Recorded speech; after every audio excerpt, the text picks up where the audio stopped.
madosi swarening gending. Ayo, Bung.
Boten dangu akeh menungso sing gak gelem ngruwat awake.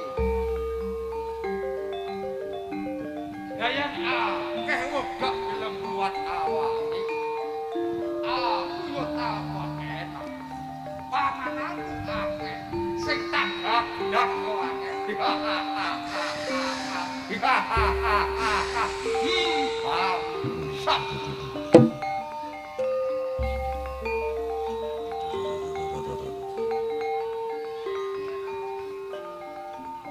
Ngomong-ngomong kadang dalmu menungso terus rasane weteng iki langsung kamu kok iki alas gak no kabar bisa liwere dalmu menungso opo seneng banget ya saya ono wong kali wong nebak golek kayu tak gak iki koyo gak ono kabar bisa sing tak gelap. regese ono rek. Al Koyo-koyo aku kudu metu alas iki. boten dangu enten swarening angin dudu gedene. Elan. Ya sane rek. Nambone buri. Kok rek gak ono ngintil nang. Wah, rek. Al Yo, rek. Gawe ontran-ontran. Akeh kampung. oh Desa-desa. oh Gulung karo rek. oh oh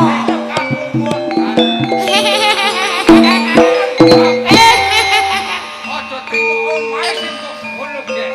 Iya. Ora kari nek sakmono. Iya. Iya. Iya.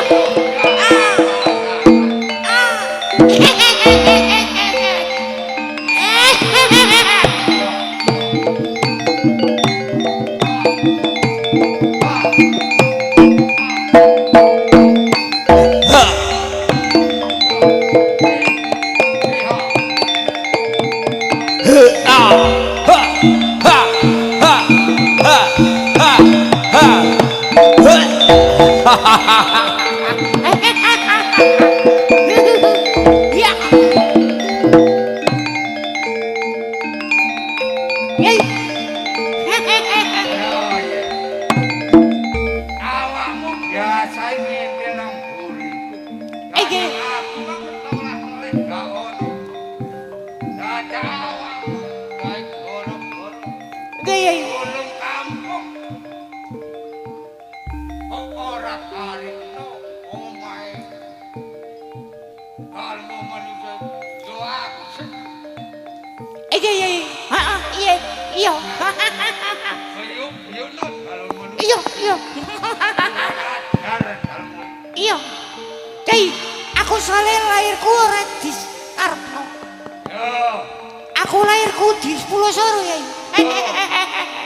aku ngerti nek awakmu iki lahir teko keluron. Iya yai. Gak dikarepno karo wong tua. Iya, aku balas dendam yai. Aku seneng kalau itu. Gak gelem iki anak potongane koyo awakmu iki. Iya yai. Nggih, dalam Kamu gendang, aku yo seneng. nggih yai. Nggih. Iya. Oke, guys. Ini iki. Nggih yai. Aku iki wetengku wis pas. Ya saya awakku bareng aku mangan. Nek nang gone alas kene terus, guys. Gak iso mangan. Yai. Sampeyan kepireng gak ono tabuhane? Yo. Oh, gak goyan aku, guys. Jarmu menungso guys. Iki koyoke ono tabuhan iki ono wayang yai. Anak kon kok ngerti nek wong tabuhan. Iya, guys. Tabuhan opo, guys? Koyoke jaranan iki. Oh, Jaranan ta duduk yai. kuping muntekno, guys. Ngagem etan gobok muntek mas etan. Krungu opo? Lah iya yai gong. Ya lah. Oh, lho. Iki ngono gendeng-gendeng, guys. Koyoke nek awan-awan ini mesti ono nagam wayang. Ayo, guys, diparani. Nggih yai. Wonjeng. Aku Loh. pengin gendeng-gendeng iki, guys. Nggih yai. Ha ha ha ha ha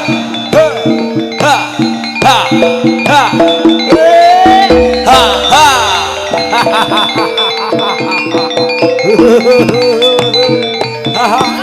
ha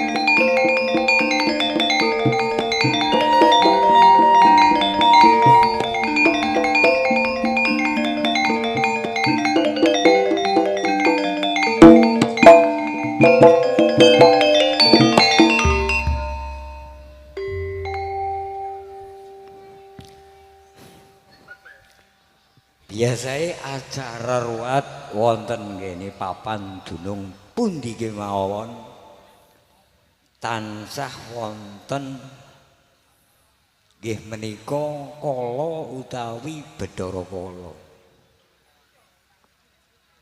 Lah wonten kene segunung kaya-kayake ora ana babar pisan iblis dadi anak gendruwo etok-etokan paribasane. Kok adem ayem, kok dungaren. Oh kayake ana arepe teko papan dunung kene. Bathara Kala iki.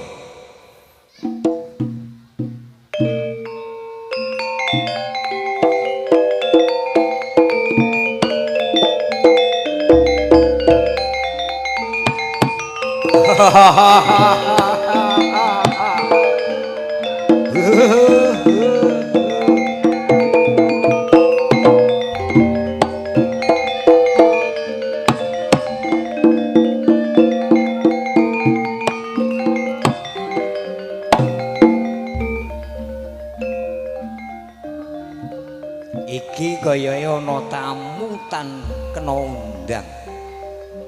Bathara Kala iki. adalah bangsat. Tibake dalmu iki iso ndelok aku. Aku iki bangsa gegaiwan. Bathara Kala. Parejengane dalmu manungsa kok ngerti aku iki teko kene. Kok baen dalmu manungsa iki. Mestine dalmu manungsa iki duweni kidung. Sehat. Niko. Iya. Kok ngerteni yen aku tekake. Iya Bathara Kala. Ana ngopo? Sliramu mara ana ing kene. Ya, aku mau tak rungokno teko Tuhan. Krungu tabuhan enak. Tabuhan iki mang kene koyo-koyoke. Ngondi? Ora ana tabuhan ana ing kene. Ana kupingku gak kena dibujuki. Aku iki bangsa gegaiban. Sadurunge apa yang ngerti. Aku mang roh nek nang kene ana gending-gending tabuhan enak. Lho, ya wis. Pancene enggal ana ruwatan kanggo ngruwat dusun segunung lan warga segunung supaya ora kena ganggu gawemu Bathara Kala. Dalma manungsa. Ya, aku ngerti. Kira-kira aku kepingin tabuhan iku mah ditabuh maneh ngono, iso apa ora? Ya iso. Lah wong aku iki ana tabuhan iki. Perkarane aku ditekakno polo dibayari. Dadi nek ana tabuhanmu ni kudu ana bayarane. Lah wong aku iki bangsa gaiban, gak duwe sing jenenge bayaran. Lho, duwemu apa? Iso ora? Nek rika njaluk munine gong gegayutan, kudune rika duweni kanggo gantine wiyaga iki ceke iso ngunekno gong gegayutan. Aku ora duwe apa-apa. Lah duwemu apa Bathara Kala? Duweku mung gaman bedhamu tinggalane Kanjeng Rama. Oh. Iya. Gaman bedama iku kenduwenamu sing sak temen-temen toko Ramamu. Yo, kamangka iki gak oleh ucul teko awakku. Teko jiwaku. Yen gaman bedhamu iki ucul, aku gak iso gaglak dalma manungsa. Gak iso mangan aku. Iya. Nanging nek sliramu njaluk gending-gending kudu nyawer. Nek gak kok sawer kok ora iso muni. Lah aku opo sing tak gawe nyawer gak duwe. Ora liya ya kenduwenamu apa sing kon duweni? Sing tak duweni ya gaman bedhamu iki. Gorene tak tampanane. Salah. Oke. Nggih. Iya wis tak badak. Njaluk gending apa niku? Aku njaluk kaya gending sing ditabuh iku mau. Kaya enak. Ngono. Yo. Ya tak kongkone wiyaga nabuh gending kala sedo. Tapi rungokno sing sak temen-temene yo. Yo. Sadurunge rika tabuh aku njaluk yen wis mari gending-gending iku mau tak jaluk maneh gaman bedhamaku. Soale iku kanggo manganku, golek pangan. Iya. Wis ya. Engko nek wis mari tabuhan gaman bedama kudu tak balekno.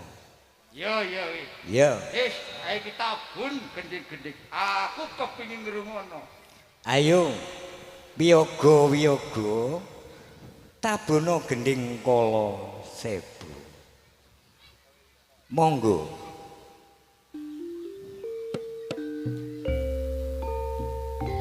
Rungono Bathara Kala.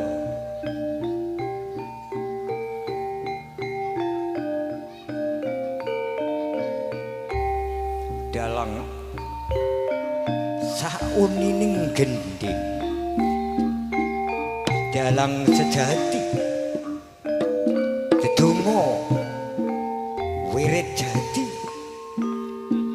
aji kala cakra ingkang dipun rapal ananging Bathara Kala mboten nyemrepi ana ning gending kala seba rapal aji kala cakra mepes raganing Bathara Kala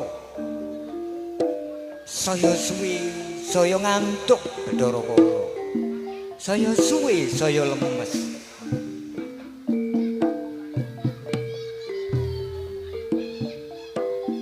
oleh ngrungono gong gegayutan nanging di dalam ngerapal aji kala cakra lemes ngantuk hawane rumaksane ingsun wirid jati ingsun lelakone ingsun sekabeh apa saka Gusti ingkang Putra kaya etap waniki mau nanging gadekno awakku lemes kaya obong awak iki mau tabano ya iki sing kok jaluk gending kala seba Bathara Kala wah tibane kebodhok aku dadi iki mang butuh gending-gending nanging donga edan kuwi bangsa gegaiban iya kuwi kandeling sun ora tedhas papak paluning grendo iya nanging gending menika uga ilmu aji kala cakra iki bakal tinulis ana geger lan dodo mula ndadekno awakmu lemes piye saiki iya dalang aku ngakoni lemes dalang aja mbot waca sing ana ngarep burine awakku dalang iso kobong aku dalang lah karepmu piye ya wis saiki aku iki weteng tulis balekno gamanku tak gawe blak dalmo meneh ana pinjaluk saka aku iya gaman bedama nek wis tak balekno marang kowe iya siji aja nyidek apa meneh nada tala menungso uga kampung sing wis tak ruwat aja dileboni sanggup ya sanggup nanging wetengku sik kesu wayahe mangan kira-kira nek ana panganan kira tak ganti cok bakal gelem gak ya nih gantine tak pangane sadurunge Bathara Kala mangan cok bakal iki gaman bedama tampan nono wis mari mangan cok bakal nang nyingkriya awal sangka dusun segunung aja nyenggol menungso sing wis tak ruwat ya dusun sing tak ruwat minggir saka kene iya aku tak nyekri gak bakal mangan bocah sing ruwat aku tak golek liyane bocah sing durung karuan aku bali yo iya ayo wis rekala budhal ayo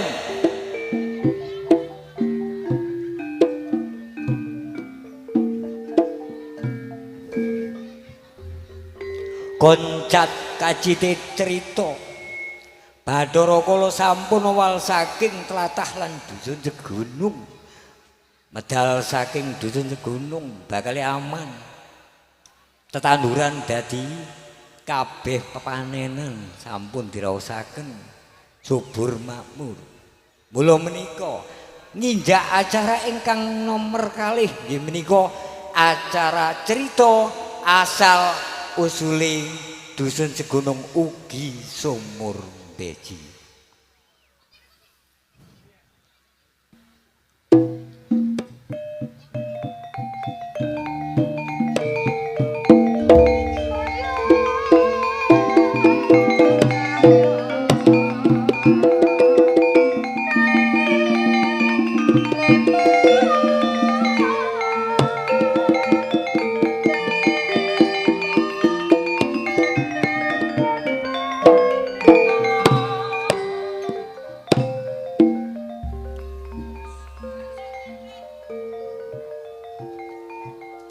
Wani mati wata ing resi wata ing resi kacarita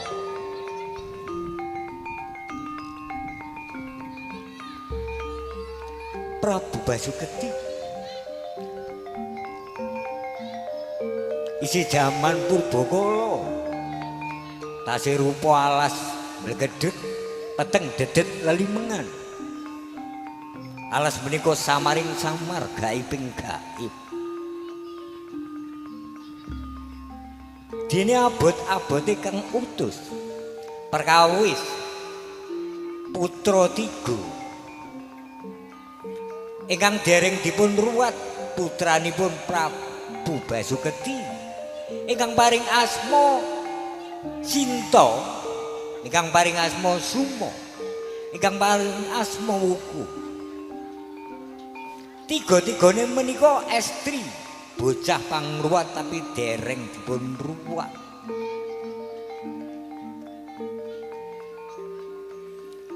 Angsal wisi ing pados sisik melik wangsit Prabu Basuketi lumaku ana ing ororo lan alas blegodegan ingkang angker Prabu Basuketi jumeneng ana ing alas gung liwang-liwung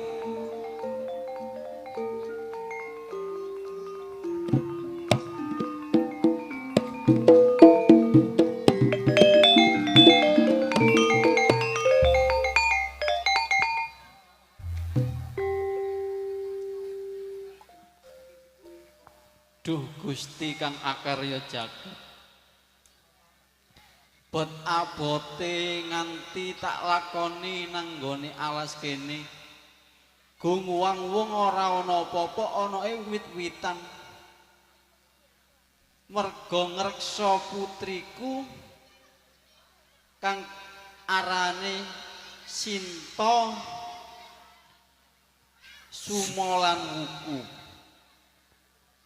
sak bendina kok padha gegeran nggarai atiku bingung yen mengkono aku tak njaluk petunjuk marang Gusti kang akarya jagat aku tak mertapa ana ing alas kene sapa ngerti aku kok oleh petunjuk dadekno anakku dadi ayem tentrem iso ngabekti marang keluarga lan sak padha-padha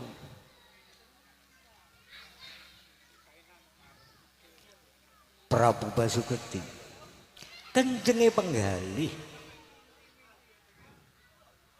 pados wisik dumateng Gusti ingkang arya jagat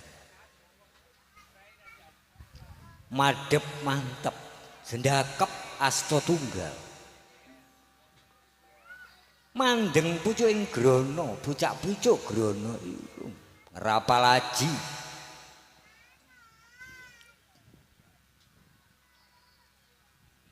boten dangu aji menika rapal ndadosaken ingkang wasaning jin ya dadung ngawuk rasa kobong awake lan bangsa jin padha kabeh jebebak setan lan iblis padha-padha sumrawut kaya kobong bangsane. Jadung ngawuk goleki jalaran apa? Nok ndi papan dununge sing ndadekno mubaling hawa panas menika.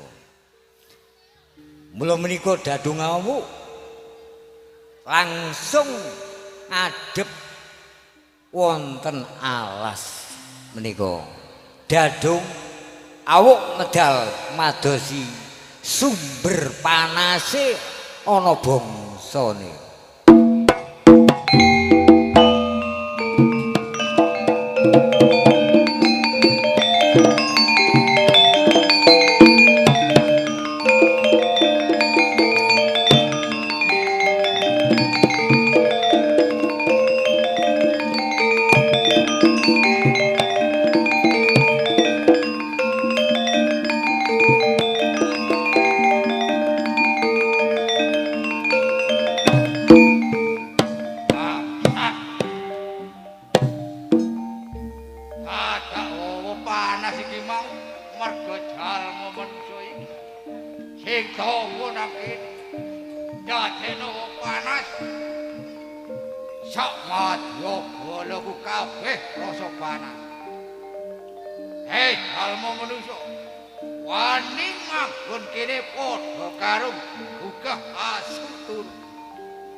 Kurang ajar.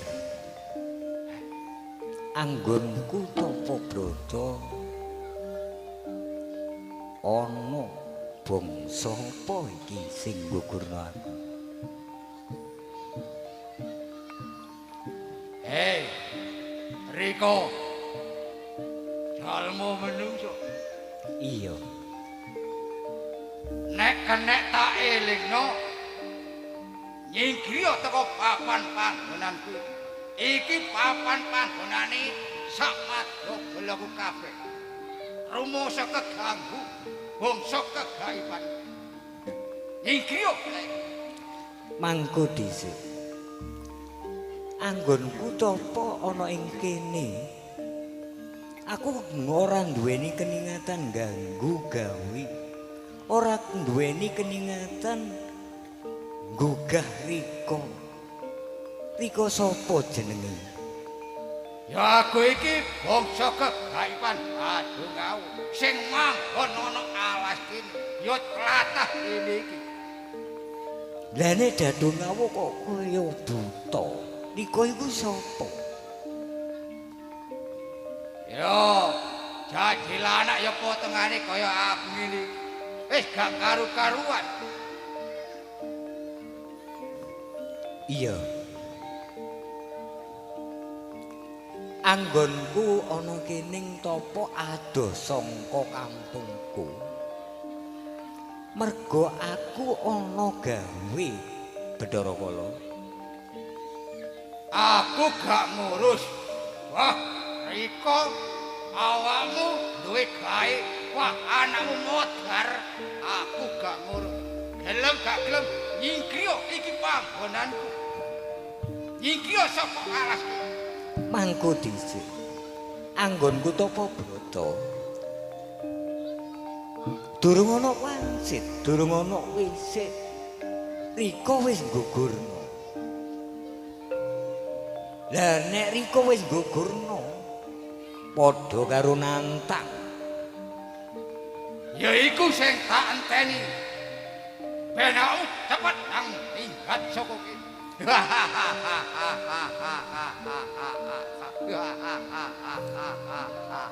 Iya. Tak teruske. Ayo. Gelem nyingkrih apa ora? Yen gak gelem nyingkrih bakal modar ketaman guntur ilmuku. Senajan kowe kaya apa aku ora bakal mundur. Yen kowe kaya mengkono bakal tak terima apa kekarepanmu. Dadi kepengin nantang karo aku. Apamu sing tak wedeni? Tampane iku terus. Ya tak tampanane.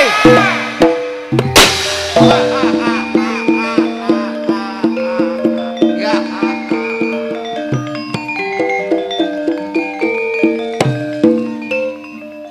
Dadung ngawuk. Ya. Tokno meneh aji kawijayanmu bakal tak tampanane maneh. Ya wis. Aku gak duwe ilmu maneh. Mosih iku tok ilmu. Ngene Dadung ngawuk. Ya. Ibarat petik gedenti ngabluk. Awakmu wis gawe jaya kawijayan kok umpanane nggone awakku. Karepmu nyaur. Saiki aku bakal nyaur nang awakmu. Ya tak Iki lho. tampane. Rasane tampanane. Aduh, aduh. Yo. Yo, aku ngaku kalah. Karo sliramu. Aku ngaku kalah. Nek wis ngaku kalah, sumingkira ana ing papan kene aja ganggu gawe aku. Yo, aku bakal semingkir teko alas kene. Tapi aku yo tetep nang kene. Iku urusanmu. Yo, aku bakal ganggu sak anak turunmu. Iku dadi karepmu. Ganggu uripe. Aku ngaku kalah. Nanging aku tetep gaglak anak turunmu besok. Sak anak turunku bakal tak jangkung oleh Aku bali. ya bali yo sing semikir ado.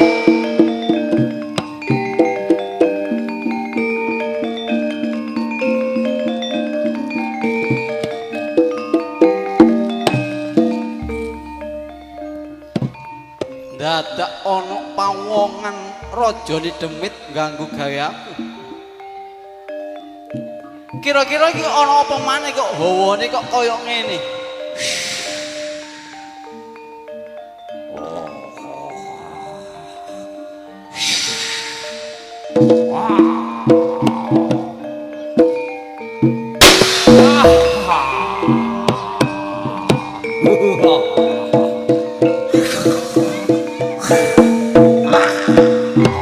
Rasane iki yo.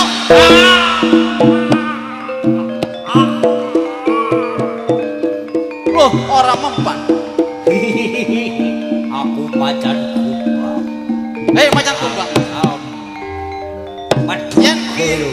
awakmu gak gelem ngalih bakal tak umpano jaya kawijayanku. Tampanono iki.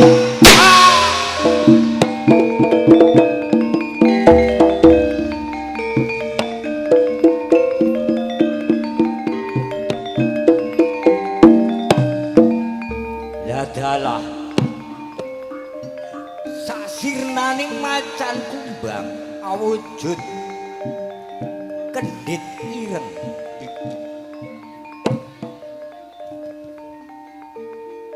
Kendit ireng bakal tak gawe. Sakabeng kewan ana kewan macan doreng wis kalah ana ing kene. Macan putih yo kalah.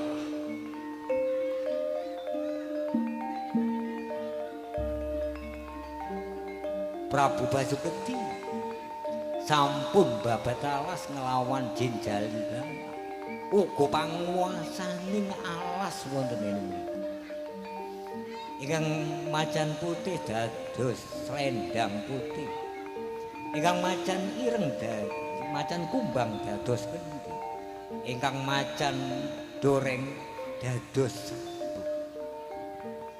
mula Prabu Basuketi ngrawat sedaya dayane kawujudaning para macan lan siluman.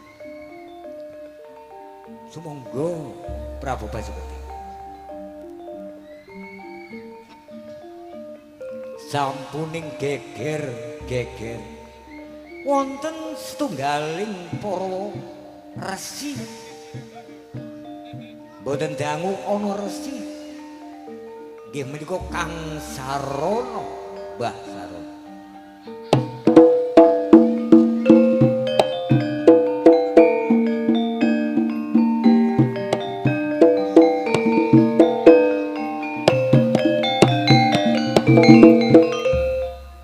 Lho. Lah kok ndadekno pawongan menungso iki? Sejatine awakmu sapa ana ing tlatah kene Kisana? Ya aku iki Prabu Basuketi. Sejatine awakmu sapa? Aku iki Ki Sarono saka tlatah Ngerco sisih lor. Ape ana ing tlatah sisih kidul kiri ya ora liya ape ngambakno tlatah dunung kanggo anak turunku kono kene. Lho. Tlatah kene wis tak lungguhi. Iki sing dadi babataku. Lapa awakmu kok melu-melu nanggone tlatah kene? Nomor siji ya ora liya aku arep ngambakno tlatah dunung kanggo sekabehe anak putuku ana ing sisih kidul kene. Ki Sarono, ngertenono. Tlatah kene iki wis tak dadi palungguh aku. Awakmu aja melu-melu babatan kene, awakmu bakal musuh karo aku. Yen mengkono Prabu Basuketi, sliramu bakal adu kesakten marang aku. Apamu sing tak wedeni? Yo, yen mengkono coba jajal kesaktenanku sapa sing luwih kuat. Jajal tak tawanane. Ribon ajeku.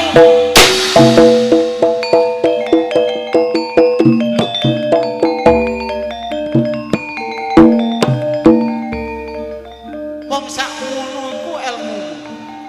Dadi slirahmu iki pancen sakti Prabu. Ki Sarono, Iya. ganti aku sing napakno aji joy kawin jantung nang awakmu. Iya, Pak. Sarono.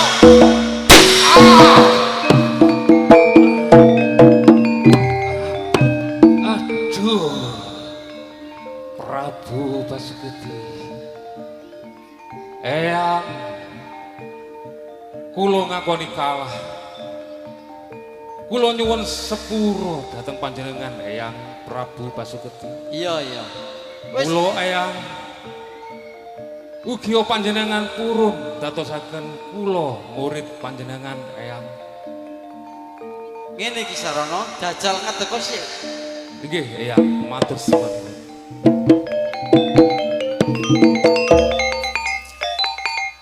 Aku mau duwe murid awakmu.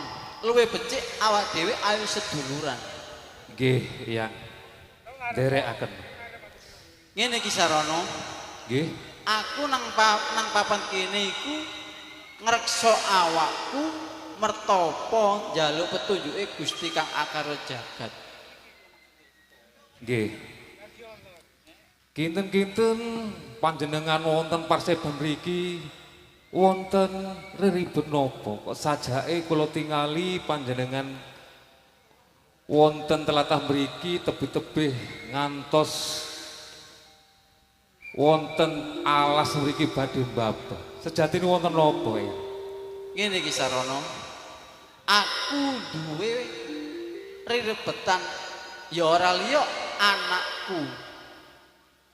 Anakku iku wedok telu, ora tau rukun. Iku dadi abote atiku ngreksa awakku mertapa njaluk nang Gusti Kang Akara Jagat petunjuk. Ya apa sekiranya anakku iki rukun. Nggih, Eyang. Dados putri jenengan iku wonten 3. Yen menturut tlatah wonten panggenan kula panjenengan gadahi yuga putri 3 niku kedahe karuwat. Kasebut karuwat nggih menika putri 3 estri-estri niku kasebut gotong mayit Eyang. Oh, kaya ngono. Dados kedahipun ruwat, lamun mboten diripun ruwat bakal dadosaken panjenengan sangkal utawi ala wonten ing parseban alam bebrayan menika. Mekaten eyang ingkang sampun kula mangertosaken dhateng panjenengan. Oh iya. Bakal tak lakonane yang kaya mengkono. Nek putriku njaluk diruwat supaya iso ado sangka kala sing dadekno gak rukun akhirnya dadi rukun. Nggih, leres Eyang Prabu Basuketi. Nggih menika ingkang gadah putri 3 kedadipun ruwat. Alas kabeh sampun padha. Alas badhe dipun tinggal nanging Kisarana njaluk sumur kanggo uriping sak kabeh wadyabala. Eyang Prabu Basuketi. Iya iki sarana. Sarana panjenengan sampun masrahaken dununginipun telatah wonten panggenan mriki supados saged dadosaken panguripan dhateng sedaya anak turun kangge kahuripan wonten alam bebrayan menika. Kula nyuwun dhateng panjenengan kinten-kinten napa saged dununge alas ngowong-ngowong kados mekaten sagedipun singgahi kali anak putu kula mangke. Ngene iki sarana. Nggih. Sadurunge anak turun manggon ana ing papan kene iki butuh sumber panguripan. Nggih, leres Eyang Prabu. Kisarana, Nggih. aku duwe putu jenenge Kebu Iwa. Jajal tak celuke. Nger Kebu Iwa, putuku teko nak.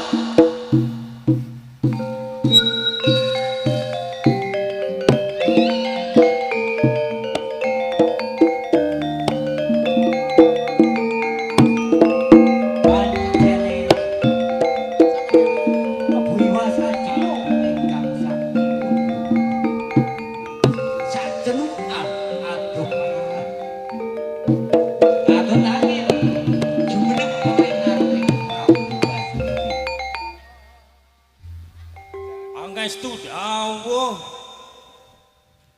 Yang Prabu. Iya putuku, awakmu. Ya apa kabari ibumu Sinta? kabare ibu kula nggih menika seger waras. Awakmu ya seger waras. Nggih. Ngene Kebu Iwa, aku nekakno awakmu mrene arepe njaluk tulung. Njaluk tulung, awakmu ku lak pinter golek sumber ya gawe sumur pisan. Iku sing dadi kelebihan. Lah aku nang papan dunung kene iki durung ana sumber panguripan. Aku jajal gawekno. Nggih, Yang. Bakal kula padosi sumber-sumber sing ingkang gedhe mriki kangge kula ndodok sumber mangke saged pangayomi dhateng sasegunung. Yen mengkono Kebu Iwa, aku tak sumingkir karo Kisarana Rana dhisik, awakmu tapako gawe sumur kotak. Ibarate arah papat. Nggih, Yang kula badhe semedi panjenengan teng Iya, pendopo ya. Iya. Muga-muga hasil awakmu oleh semedi gawe sumur. Nggih, Ya tak Yang. tinggal dhisik ya. Nggih, Yang ngestaken dawuh, Yang.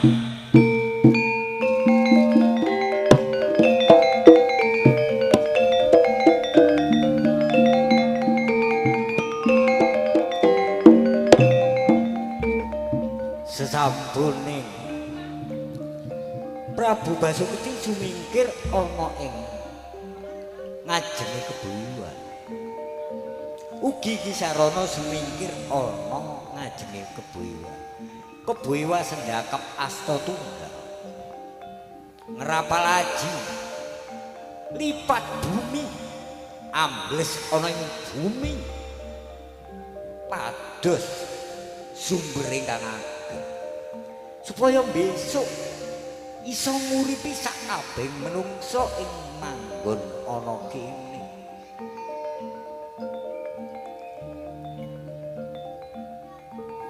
Rapalaji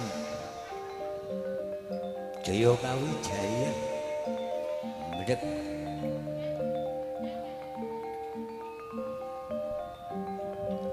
ana jero lemah iki sumber sing gedhe. Wis ngerteni sumber gedhe nglilir Kebo Iwa ngangkat pecut badhe ditamak nang bumi.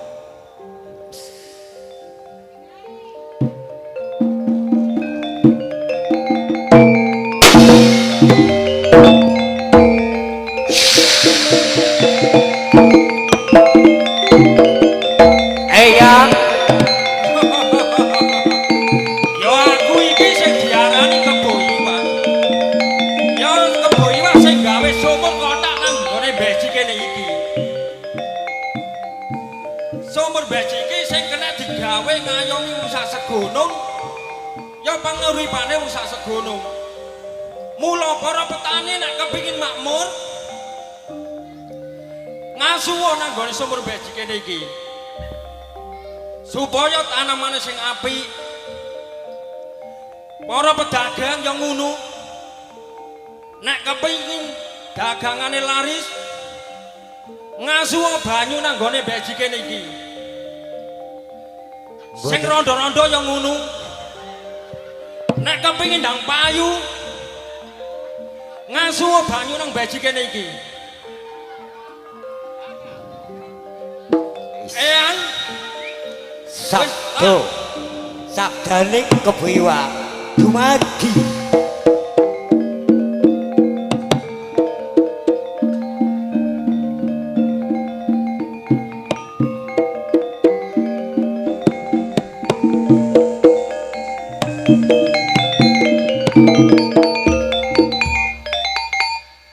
lho Eyang Prabu Basuketi sajake sinten iki Kebo Iwa kok kesakdenipun boten enten setengah jam anggene pados sumber panguripan kok sampun kantuk sumber ingkang ageng sanget menika Prabu Basuketi. Kisarana nggih Kebo Iwa iki ya putuku duweni kesektenan sing gak karu-karuan. Iso gawe sumur orang nganti suwe wis dadi. Ya ana manfaate sumur iki. Digawe wong sak tlatah kene kabeh. Nggih Eyang Prabu Basuketi. Kula matur sembah nuwun dhateng panjenengan ingkang sampun paring sumber panguripan dhateng sedaya mangke wonten anak putu, anak turun kangge kemakmuran. Iya Kisarana. Yen mengkono aku kate pesen nang nggone awakmu. Nggih, Eyang. Tlatah kene tak peseno nang awakmu. Babatanmu cek luwih amba. Nggih. Sadurunge aku rucat, sadurunge aku bali nang nggone papan donku. Eyang Prabu Basuketi. Nggih. Kula kebun. Sampune kula mantun damel sumur niku. Kula kados dijemok Ibu Sinta. Kula badhe balik nyuwun panestu. Kebo Iwa putuku ndang bali ya nek ibumu sing nyeluk. Kok dawuh Gusti? Ya nang bali. Saanjata ical sangka paningaling Prabu Basuketi Kebo Iwa angsal bleber ana ing Mula menika Prabu Basuki badhe ninggalno kahanan menika badhe pasrah daya ning apa sing dipun angsalaken Bapak Alas. Kisarana Nggih, Eyang Prabu Basuki. yen wis ana sumur sing didadekno putuku mau, aku kate pasrah kahanan ana ing tlatah kene. Inggih. Ngertenono Prabu Basuki, ngertenono Kisarana. Sing arep tak pasrahno sumur beji iki terus kali brantas nganti wetan iku sing bakal tak pasrahno nang ngene awakmu. Iku ya iso manfaati marang wong sak jagat wetan, ya iso nguripi dadi panguripane wong-wong tlatah wetan. Inggih, derekaken Mbah Kyai Eyang Prabu. Yen mengkono awakmu tak titipi piambel. Inggih, matur sembah nuwun Eyang. Dinggo jangkung tlatah ana ing kene. Inggih. Kaping pisan Nggih. piandel sabuk loreng iku asline wujude macan. Besok yen ana wong kedayoan macan loreng, Inggih. wong iku bakal dadi wong sing duweni pangkat. Inggih, Eyang. Kaping pindho aku titip selendang putih. Iku wujude macan putih.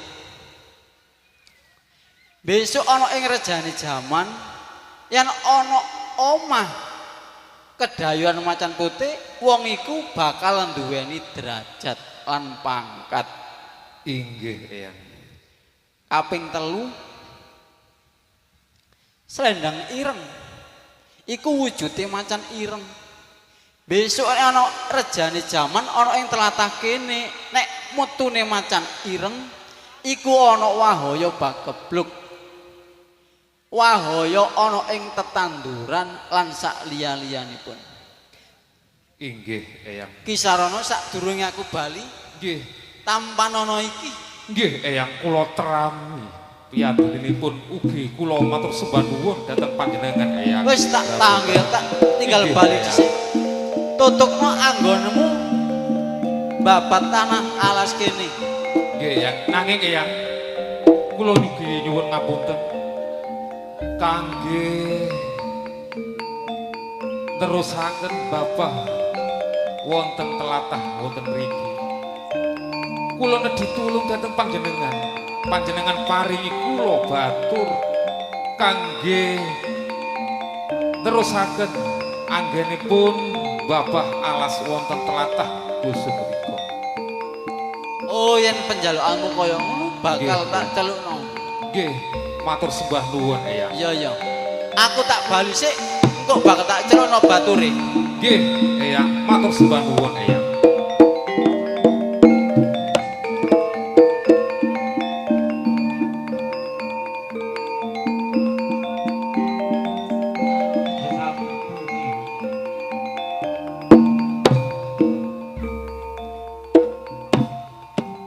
Prabu Basuki sampun mangkaken budaya.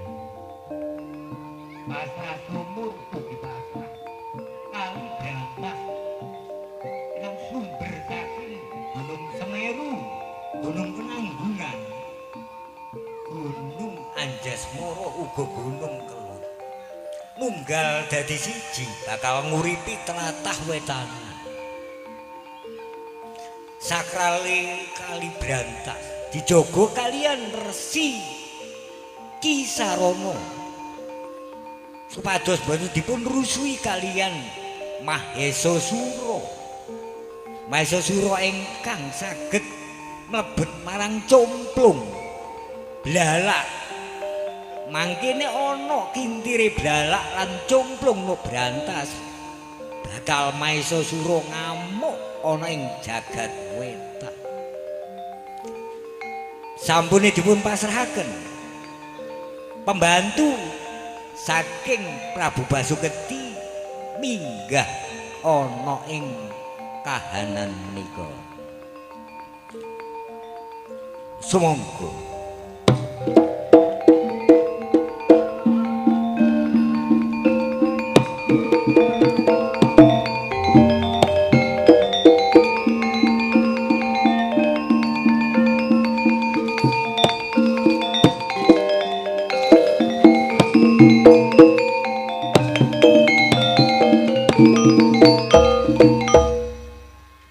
Ki Ulung baturku Inggih.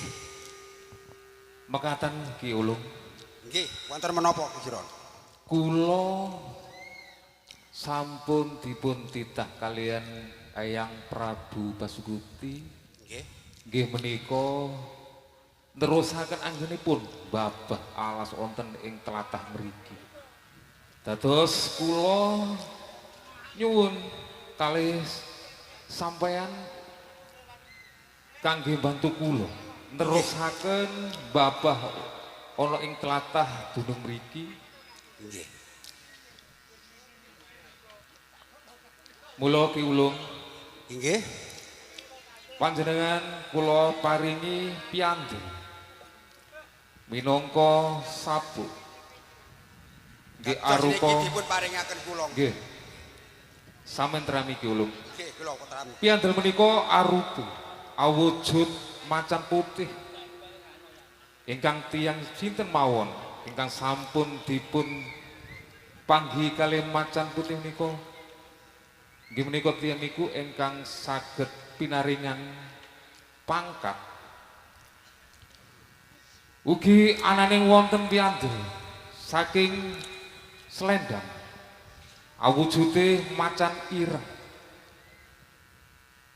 sinten mawon ingkang kepanggih utawi dipun parani macan ireng minangka pertanda panggenan menika wonten pagebluk utawi lelembut omo ugi nomor 3 nipun wonten piandel sabuk awujude macan loreng nggih menika sinten king mawon ingkang sampun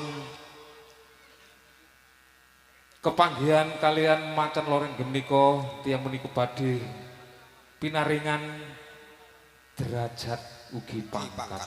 Nggih. Mula Ki Ulung Nggih. kula pasrah dhateng panjenengan amargi kula bagian nutukaken wonten tlatah sisih lor nggih menika ngerca ingkang sampun dipun utus kalian Prabu Basuketi. Mula Ki Ulung Nggih. kenging napa gunung Semeru celak kali laut mestinine tuyo luwih celak miline teng laut ngantos gunung Anjesmara gunung Penanggungan ugi gunung Kelut kenging napa celak laut nanging tuyonipun boten mili dhateng laut kenging napa tuyonipun dipun puter dugi sisih etan kidul ngilen banjur ngoten dilekaken ngaler temekan ngaler dipun ilekaken ngetan ngantos segara wonten sisih etan nggih menika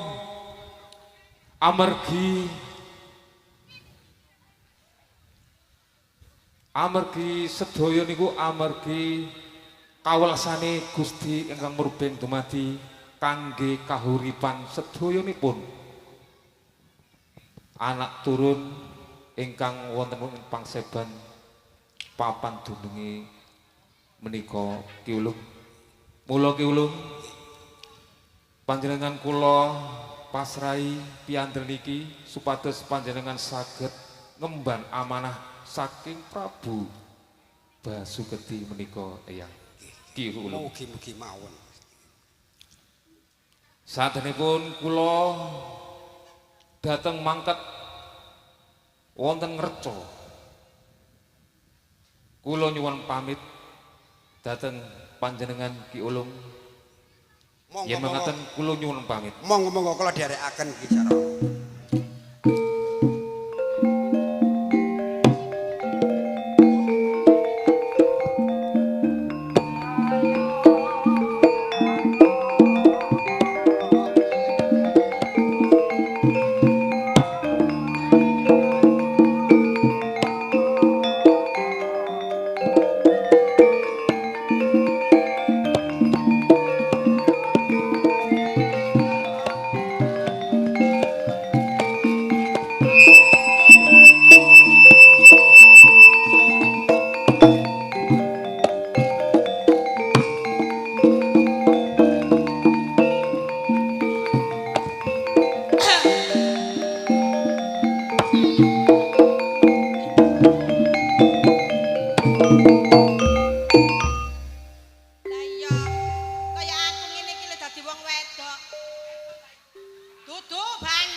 Cek.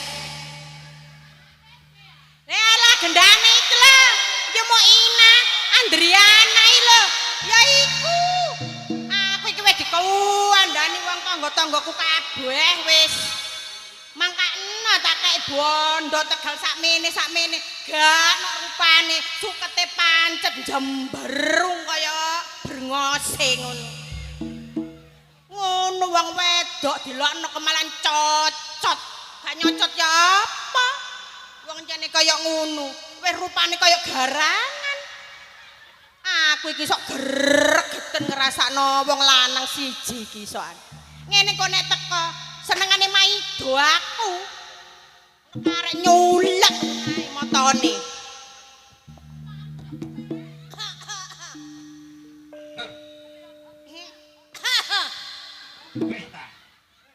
Duh, ana garangane teko mangrek, masyaallah. Gak lido angin iki lho. Olehmu ngrasani wong lanang terus entek ngapek kurang golek wis mari ta. Lah terus ya apa? Rika tak kei bondo dhuwit lombok sakmono kenan ndi rupane. Se Andus temen wong wedok. Nek ditinggal wong lanang diluk wis jememeng kaya petik kedeplok. terus karep Rika ya apa? Se Aku dadi bojomu ngono, Dik. iya. Ya apa? Pirang-pirang tahun beketut. Ora tahu mulai toko sawah, toko Tegal iku gorong tahu kok sambut dengan senyuman yang mesra iku gorong tahu. Kemanten nyara senyumnya mesra. Gak eling sampean. Ngene lho, Dik. Ya tak rungokne se jajalan ya apa? Wong Ya apa? bebojoan iku ngono. Ora kenek didoli tukar lan padu. Ilingo biyene, Dek, ilingo. Aja ngilingi saiki. Eling sing jaman biyen sing ya apa? Sing ya Biyen apa? nalikane awakmu nom-noman karo aku.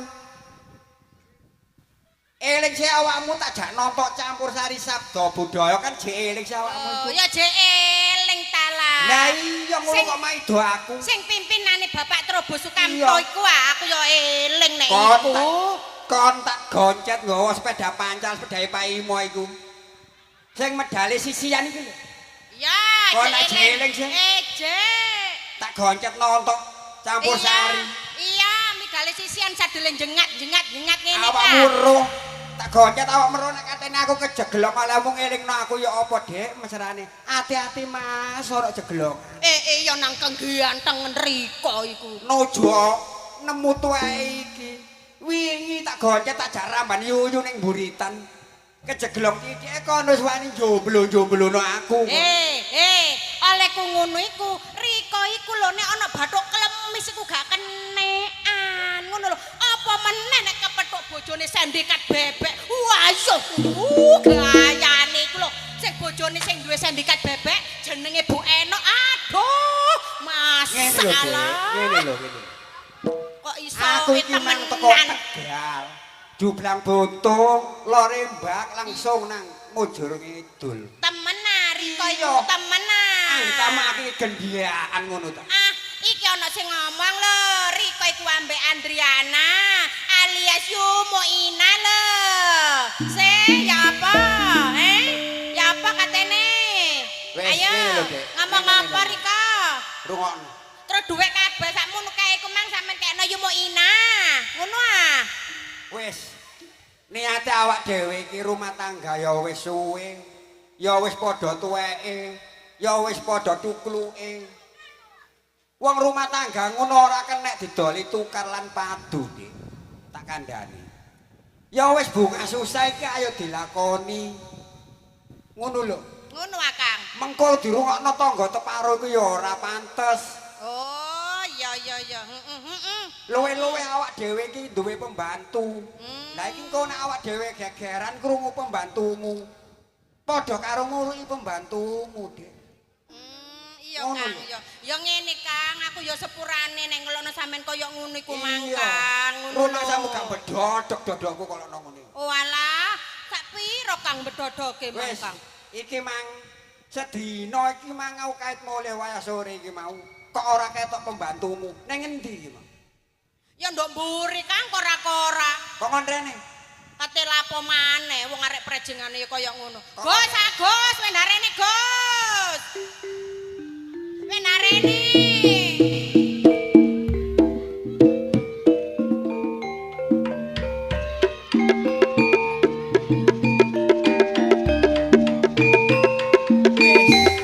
Padha dene. Jeragan karo pembantu padha sempele. Jeragane wedok pedhok. Pembantune jogete telolar-telolor. Ngono kaya dewangi ae. Riko iku cemburu ta, Wong watungane ya kaya ngono lho. Bampek ya wis. Ngene, Gus. Dadak pembantu kurang Masalah. ajar kaya ngono. Astagfirullah. Tuturana iku. Tuturana iku. Rupamu iso kaya alkon kena gawe nyadot. Apa banyu nduk Tegal isokan kaya ngene iki astagfirullahalazim. Wis ya. Ya apa rek? Wong ya nduk kene ya bayarane akeh lho rek. Ndane sik gak tau dibayar. Mboten kober. Kok ya brai sing gak dibayar. ganteng. Ngomong gak dibayar. Rumah samu kerja bakti tak kok popo kerja bakti aja bapak belur iki. Lah lho, masalah mingkem. Oh alah. Ngene lho, Gus. Sik, jokono solasi cek mingkem. Mingkem. Mingkem cek ganteng. Alah. Ngene lho, Gus. Iso mingkem ya, Kang. Awakmu Iso. iki malah pembantu sih. Diceluk jeraganmu wedok kok ya mbes oleh mulai kok kaya ngono. Sajake atimu kok bunga kok seneng mari oleh rejeki ta kon. Nggih, matur katu cari wedok. Oh, dadi mari nemu kenalan arek wedok, Dik, iki mang. Nemu nduk Ngene, ndi? Gus. Sarane awakmu ning kene iki dadi pembantu, nanging wis ora tak anggap pembantu. Wis tak anggap kaya dening keluargaku dhewe. Mula awakmu nek kenalan duwe kenalan Mbak baru arek wedok, kandha bapak karo ibu. Mengko tak golekane ning endi papan dundunge, sapa jenenge, tak lamarno. Ngono, ngerti kowe? Ngene, Gus. Penggaweanmu iki mau wis rampung kabeh apa urung? Sampun. Kon iku mawih nyapu-nyapu ah. Takonono kuwi. Kon kora-koran sakmono kae mawih kok korai. Ngene, Gus. Yo iku mang lho. Tretong-tretong mang lho kok timpali kabeh. Sampun sedanten. Ngene, Gus, ngene, Dik. Kok iso Ingon-ingon kaya dene jaran sapi kebo wis mbok golekno pakan. Sampun pun kloretaken barang. Ya ngono le sing sregep nyambut gawe. Terus dhewe awakmu tak kongkon ngorahi sumur sing ana mburine Padepokan wis apa urung? Dereng. Lah apa? Alkone mboten kenge. Lah apa kok sedot ambek alkon? Lah ya sedoten dhewe. Iki untung. Kok ngoten? Golek alkon bareng. Wong awakmu yo duwe. Iki lho ya kena gawe nyedot. Masyaallah. Wong awakmu yo duwe sedotan 24 PK. Kenge ngapa niki? Ngene, Gus. Iki mau bapak wis mari kepethuk karo Siti Sarono. Lah bapak iki mau dipasrahi dikongkon jaga. Bapanane Padepokan sing ana segonong kene iki. Nggih. Mula awakmu karo jaraganamu wedok iki aja wedi kangelan, puga aja wedi sengsara. Ayo dijaga bareng-bareng bapanane Padepokan iki. Mergo sumur sing ngumburine Padepokan iku duduk sumur sembarangan. Sumur iku winangka sumur pengayomane penduduk segonong. Uga kena dienggo tamba, uga kena dienggo ngayomi tandurane masyarakat segonong. Ngerti apa ora, Gus? Nggih, pun ngertos. Mulane, Gus, ambek awakmu Dik karo Agus Misam. Besok yen ana rejane jaman. Sumur iki ora bakal tak kei tetenger sapa-sapa. Bakal tak tengeri sumur Bece. Monggo ingkang badhe nyawer monggo dipun minggah. Ingkang badhe nyuwun lelagon monggo. Krune sabda budaya monggo. Ingkang badhe nyuwun lelagon utawi kegendingan. Bapak Polo. Kula suwun minggah wonten mriki.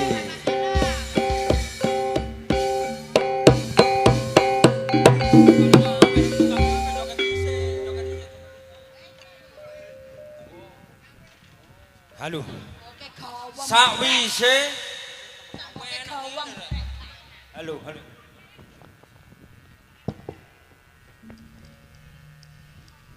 Sakwise Kebo Iwa wis nggawe sumur kotak nang segonong ki wis rampung ah.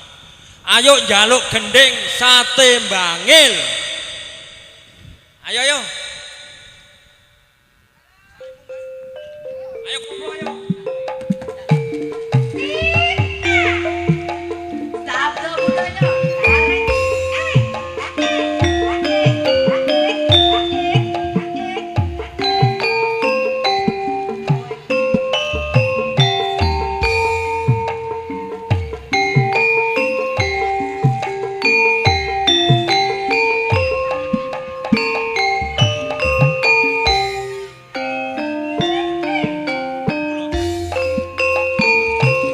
Rupane abang-abang coklat wong bumbune brambang karo kecap ya rasane pedes-pedes nikmat ya regane murah tur mufakat apa iki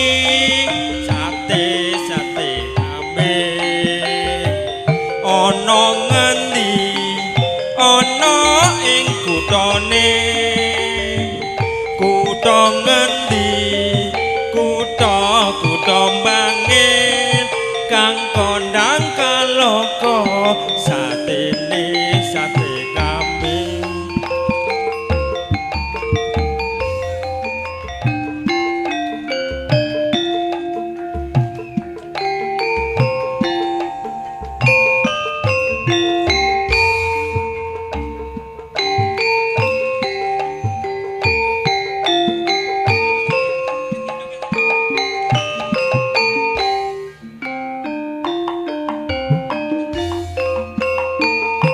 Rupane abang-abang coklat wong ngene brambang karo kecap ya rasane pedes-pedes nikmat ya regane murah tur mufakat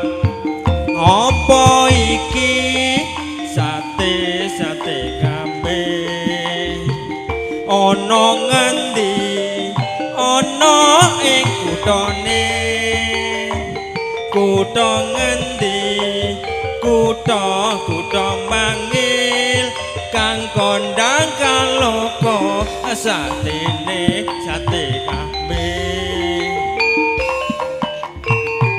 matur suwun.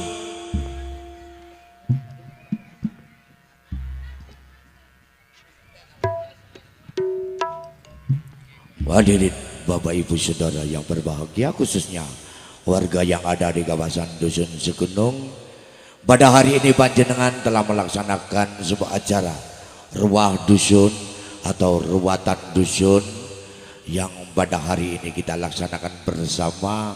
Mudah-mudahan bisa bermanfaat bagi kita semua. Allahumma amin.